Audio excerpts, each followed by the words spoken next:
Kingdom Come Deliverance and its sequel are some of my favorite games ever. I love the world design, the storytelling, and the general feeling that these games give off, but I've always had major problems with the way the combat works.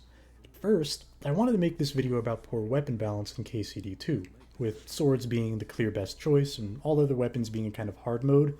They're playable, but not very well. As I recorded, I realized that there are some other issues with the game balance that go further. It's not stats, but core game mechanics that favor swords that should have been left out entirely, and there are fundamental problems with how the game handles spacing, elevation, and the switch between in-combat and out-of-combat controls. So let's start with some basics. You can attack from 4 different directions: top, left, right, and a low stab. Notably, heavy weapons like axes and maces cannot attack from the bottom at all, no stab, no low attack, and polearms cannot attack from the top. More on that in a bit, but let's go to some examples. Here is a simple hit. The enemy loses stamina and their armor has to protect them. Here's a perfect block. Notice the slight flourish of his blade. There is a regular block. That's a dodge. And now I'm telling him to attack me so it can show you the Master Strike. I attack into his attack, and I get a free hit. Enemies can also do this on you if you attack them in the same way. Next is the combo. I chain 2 attacks in a specific sequence, and when I make the 3rd attack, it actually starts an animation that gives me a free hit.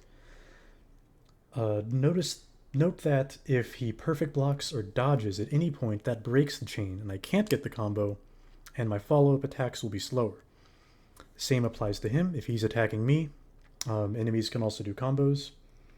Now, notably with the Master Strikes, only swords can do Master Strikes. More on that in a bit, but it's a very important mechanic, and I'll be using it a lot in this video. Now that we know the basics, I decided to do a little test that pits swords and axes directly against each other.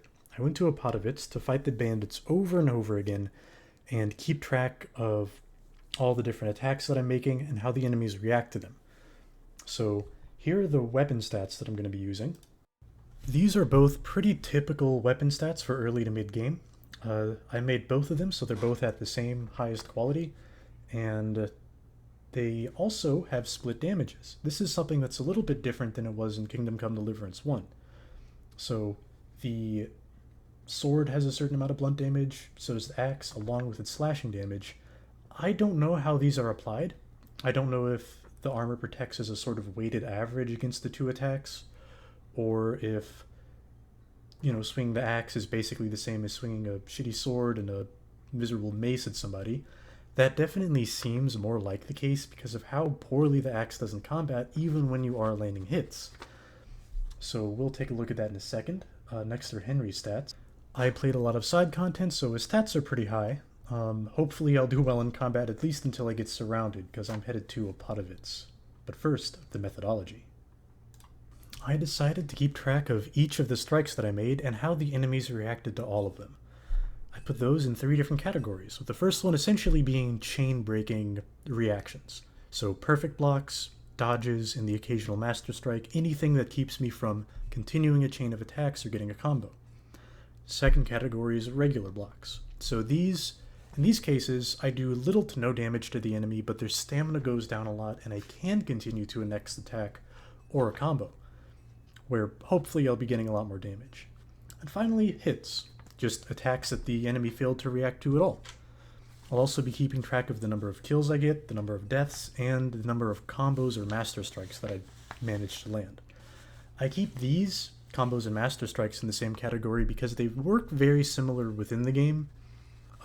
They're both a free hit, they both tend to hit more vulnerable places of your opponent, and they both have the same risk, where in a fight against multiple opponents, you can end up being locked in an animation and making it very easy for your opponents to hit you, taking you out of the Master Strike or the combo, and generally just ruining your day. So we'll see how it goes. This was my very first run fighting the bandits at Opotovitz.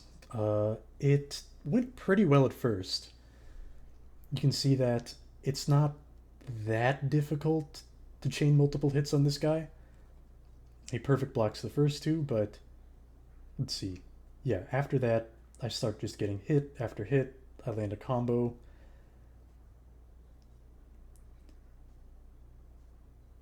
Eventually, his friend comes to help him, but what you'll probably notice is that I'm landing a bunch of hits on this guy. He kind of just doesn't care.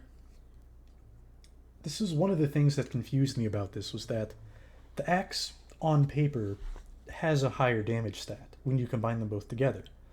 But it seems like there's really no amount of hits that can actually make that damage a reality. You saw I just pulled off a combo on that guy, and nothing. He doesn't even say that he's hit, indicating that he's bleeding or something.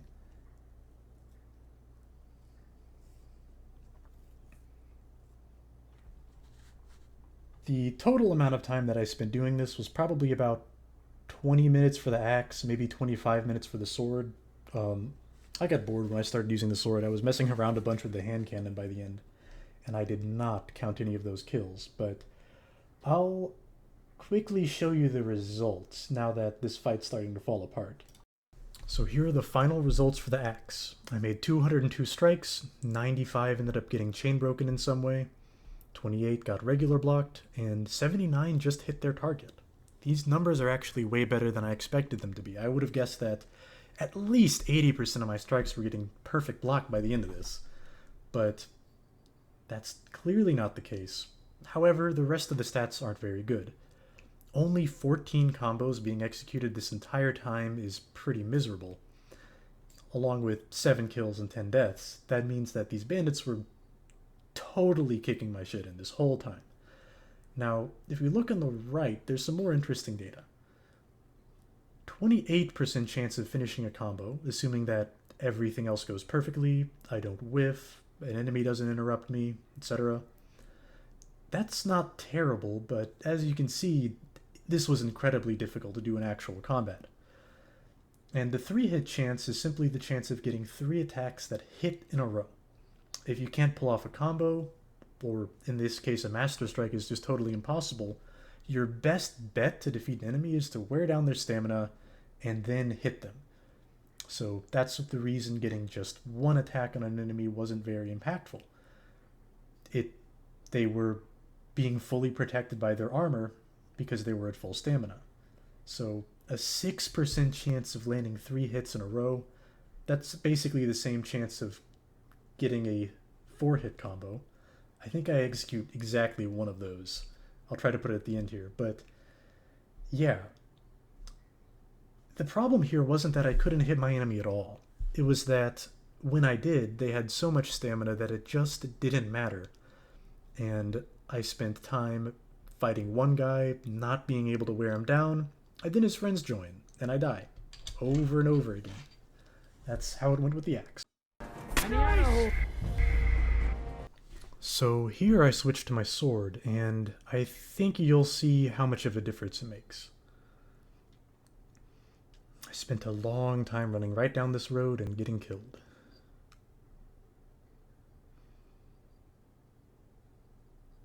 By the end, I had a pretty good system for who I would fight first. It's pretty clear that over in this area, there's always this one guy who always stays by himself. There he is, right now.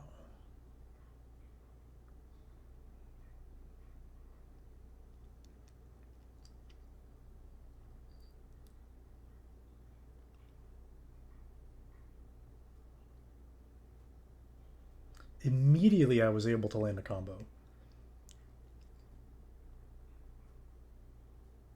Notice how infrequently he's able to block, and that time he couldn't attack after his perfect block because he was so low on stamina. That's actually been a minor problem here.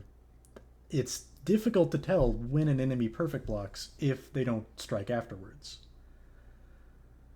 But I ended up killing that guy so quickly that none of his friends ended up coming to help him, which is probably what skewed the results so far in favor of the sword. I decided to just keep challenging them to fights, essentially. I never took data that came from a fight that wasn't even. So they were always locked onto me, I was always locked onto them, and obviously I didn't count any of the hand cannon kills that you'll see in a second.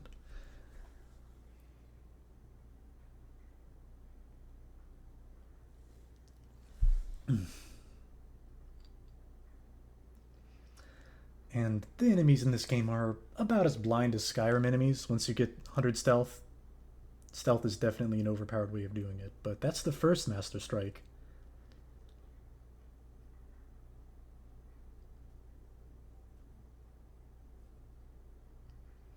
And I'm starting to get surrounded, but something that kind of confuses me is that when you're kind of surrounded, the longsword works about as well to block things as a shield does. And this is not a very good longsword. I could have been using Sir Radzig's sword. That Master Strike probably would have just killed that guy. Admittedly, I could have been using a better mace too, but that wasn't really the point of this test. We could have... I could have used any kind of perfect weapon. But the data kind of speaks for itself. Like here, I'm not having any trouble at all blocking hits coming from the side, despite the fact that I don't have a shield. This fight's just about over. I get more serious, and I actually have to check which sword combos I have because I forgot. But let's take a look at the data. And it's vastly better. No contest at all. I ended up landing 257 strikes. Only 62 ended up getting chain broken. Only 46 were blocked, and 149 just hit. These were insane odds, and the combos reflect that. 55 combos or master strikes, 19 kills, 7 deaths, 3 hit chance of 20%.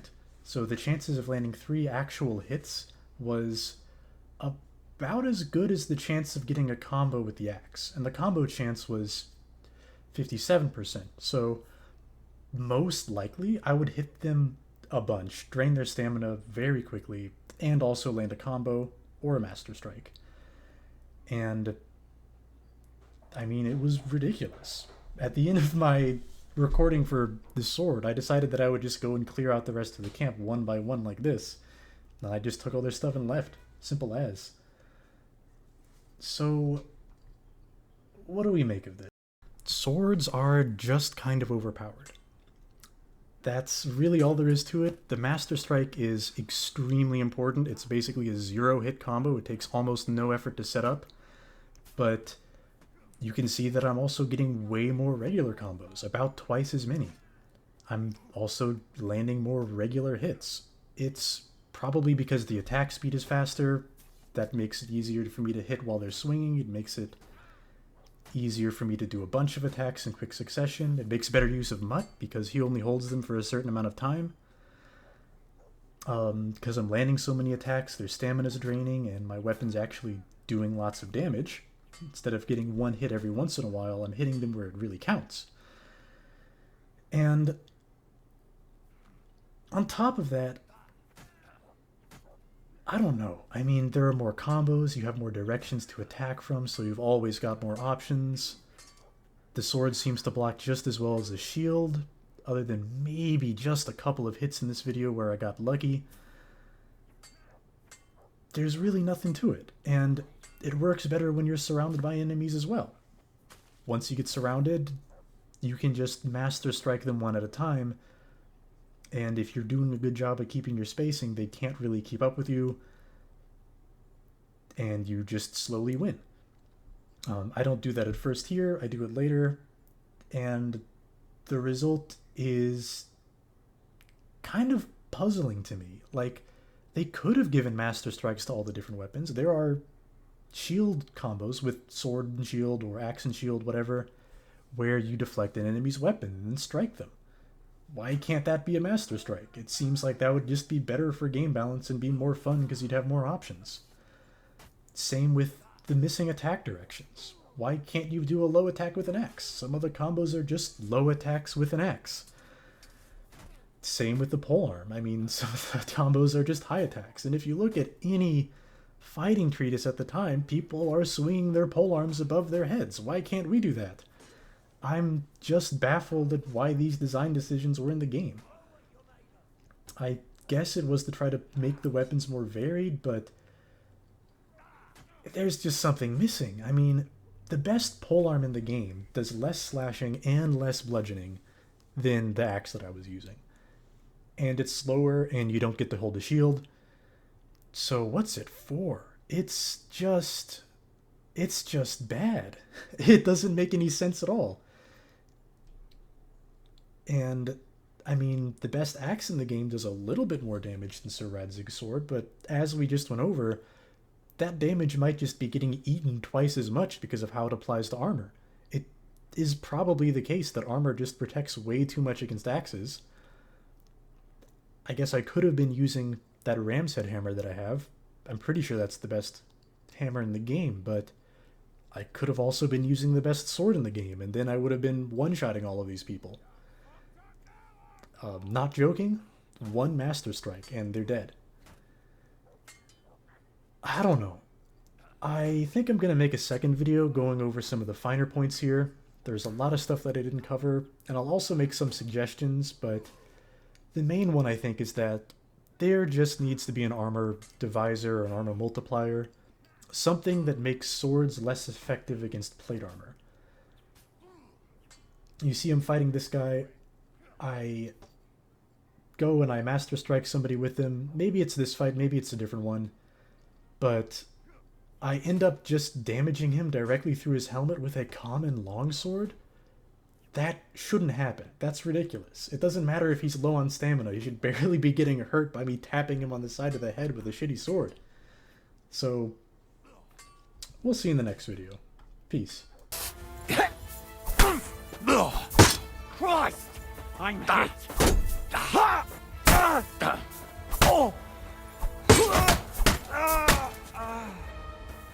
I've been waiting for you.